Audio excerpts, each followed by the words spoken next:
The servo must be turned on to operate the robot. This chapter describes robot servo operation.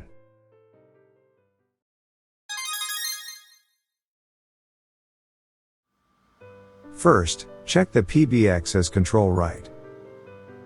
If the PBX does not have control right, turn on the manual lock switch. Next, release the emergency stop button. Release any other emergency stop buttons as well. If any alarm occurred on the controller, reset the alarm from the quick menu screen. Check the system line to see if the alarm has been cleared. If E-stop on the 7-segment LED display of the controller is on, the emergency stop input has been released.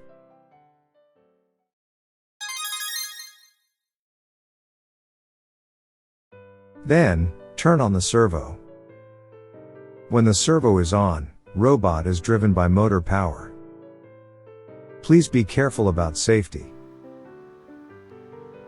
Select the servo operation from the quick menu. Move the cursor to the on button and press the enter key. If SRV is displayed on the system line, the servo is on.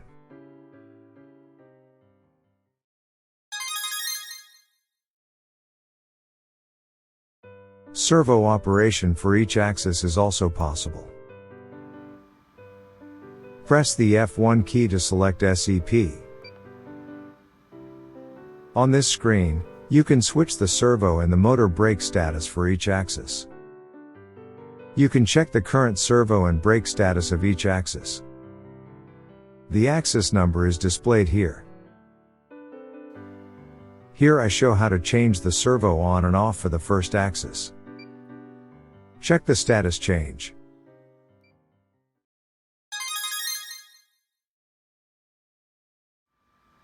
Next, I show how to release the motor brake. Move the cursor to free of the target axis and press the enter key to release the motor brake.